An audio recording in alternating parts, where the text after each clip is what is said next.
Hello and welcome back to the Wrist Club. It's me, David Aloka, back again as promised with another video. First of all, I just want to shout out my loyal subscribers, all 97 of you. Can you believe we're just 3 subscribers away from the 100 club? And I say we because it's not about me, but it's about all of you who love to adorn your wrists with such beautiful horology. And if that's one of you, please hit that subscribe button, join the club. Get involved in the comments below, hit the like button, and let's go on this beautiful, fantastic journey together. We're going to kick things off as we always do with a quick wrist check. Today on my wrist, as you can imagine, is the Rolex 126710 BLRO, the GMT Pepsi. And we're here to talk about how I managed to get this bad boy from my authorized dealer at retail. Now, this journey started about 7 years ago in 2019. That's when I first ever stepped into my Rolex authorized dealer looking for a Rolex watch. Now, a quick little backstory. I've always loved watches. I've been into watches since my childhood.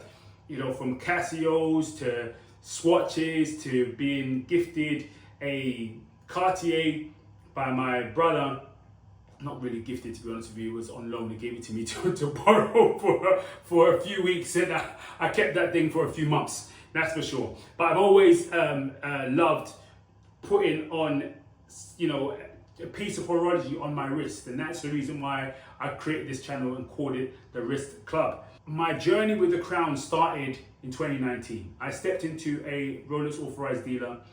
I was coming up to a major birthday, and I was doing quite well in my career at the time, and so I wanted something to commemorate, to timestamp, I should say, my walk in my career as well as this major milestone birthday, and something that I could pass on to my kids in years to come. So I stepped into this dealership, not thinking about, I want to establish a relationship with an authorized dealer, because you got to think this was before the watch bubble. This was before watches were being spoke about on Bloomberg, on Forbes, and talked about as investment pieces and as stores of wealth. And before everybody from your mum, dad, auntie, uncle, grandpa, granddad, nephew, niece, cat and dog were speaking about watches.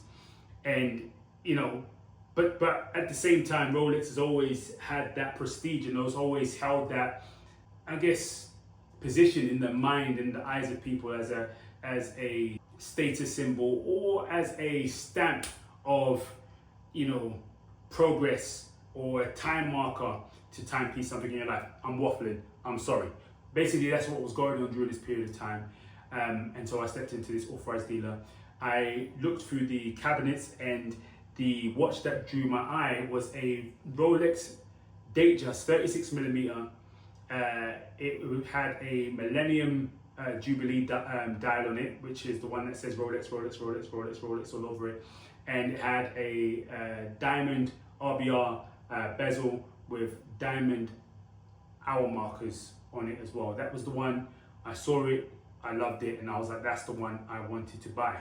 Now, I didn't get talked into it by my authorized dealer. It wasn't like, oh, it's got diamonds on it, let's try and ship this one after him. No, this is a watch that I looked through the cabinets, and it's one that I wanted, so it's one that I bought. And that has been my journey with Rolex, or my watch journey as a whole from the beginning. I've always bought what I've liked, not what people have liked or what goes up or considered to be desirable by everybody else. It's all about, do I actually like the watch?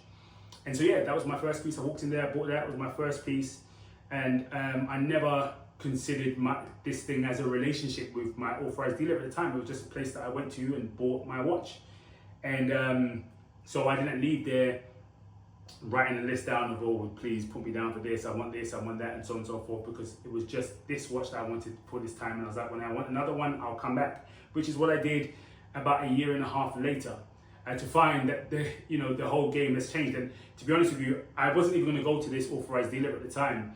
I was just going to step to another store that was a little bit closer to me at the time, but my friend said to me, the game has changed now. You shouldn't just hop from here to there. You've already spent a significant amount of money at this one place. Go back there, and they'll probably be more favorable to you to get the watch you want. So I went back there, And in due time, I picked up my second watch, which was a Rolex Daytona Steel and Gold, the one with the white down.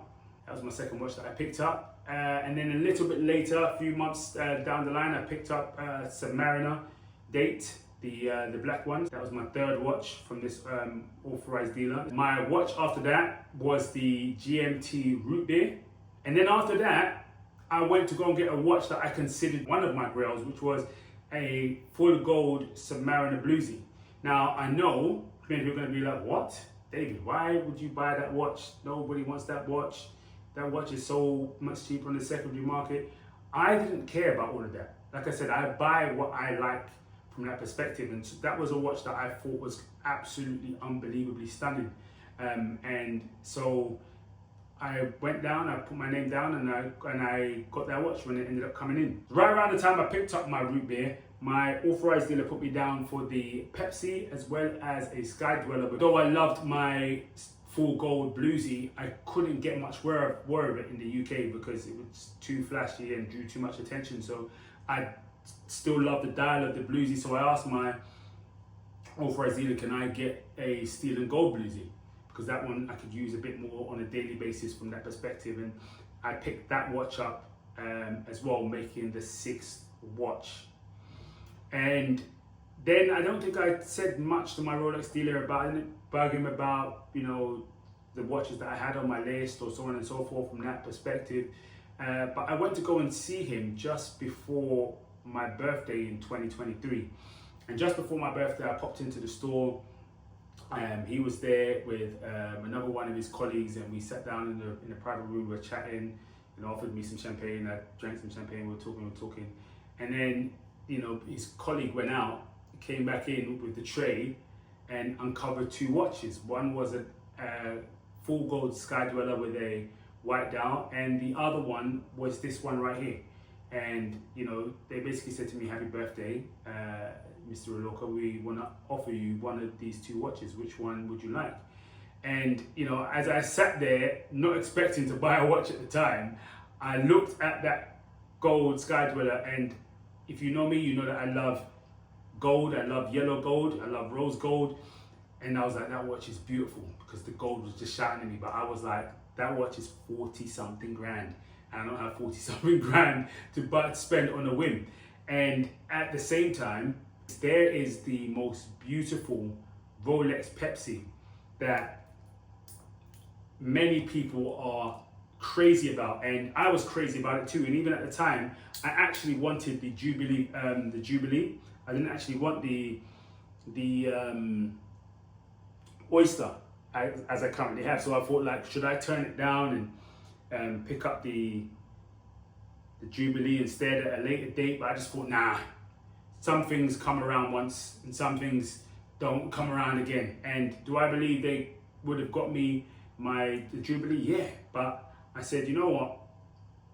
Let me see if I can fall in love with this Oyster. If I don't, I'll just get a Jubilee bracelet and exchange it. And I'm so glad I got this in the Oyster bracelet. I see it so often in the Jubilee that on Oyster it looks special. It looks more rare to me than it does in the Jubilee. If people see me wearing this watch, they can't help but comment about how well it looks on my wrist. And, you know, sometimes I buy a watch and I don't wear it immediately, as in like the day I get it. This watch has been my daily driver. It's been something that I've worn every single day because it has that sportier kind of bracelet as opposed to the dressier type of Jubilee, and it's durable. Yes, it picks up scratches. Yes, it gets scuffs more easily, and yes, they're far more visible than they are on the Jubilee bracelet. But for me, it looks more substantial.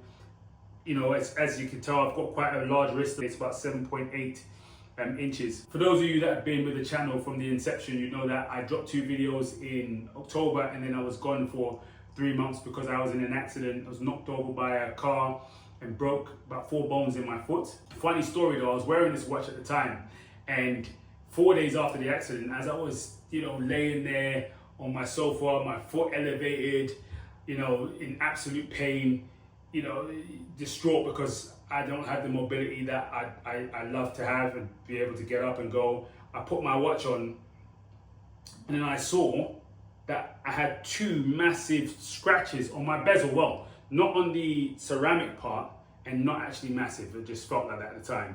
Not on the ceramic part, but on the outer ring, which obviously could never be polished out. And I also had a scratch on the crystal as well. You know, at the time I was livid about it, but right now it just adds to the character of the watch and it makes the watch mine. And so I definitely will get the crystal changed, but as for polishing the watch, probably not going to happen on that perspective. But yeah, that's the journey of how I picked up this watch from my Rolex authorized dealer. No crazy story of, oh yeah, I walked in and I got it on my first day or my second purchase or third purchase or fourth purchase. However, it wasn't something that I actively hunted my authorized dealer for. You know, I wanted to build my collection. There were a lot of watches that I was after as time was going on, and you know, as time moved on and as I moved through the watches that I wanted to buy, some pieces that weren't deemed to be desirable or majorly desirable by others, but was majorly desirable to me, I picked those up, and in due time I got the watch that I wanted. You know, I know loads of people have many different stories with their authorized dealers. Let me know your stories in the comments below, what you're currently waiting on, what your journey was like to get one of the watches that many people see as majorly desirable. Let me know how many watches you had to purchase, if you had to do anything crazy in order to get the watches that you wanted. But yeah, that's my story. I hope you enjoyed it. Thank you for watching once again. I'm sorry it's been a longer video than I would have probably liked, but please, if it's your first time here, once again, hit that subscribe button before leaving, leave a like, and please get involved in the comments. Let me know what you'd like to see from the channel. I will be sure to bring it as well. This channel isn't just about me, but it's about you. So let me know what you would like to see, and I will shoot it and we'll talk about it. I've been David Lorca. You've been watching The Risk Club, and I'll see you again next time.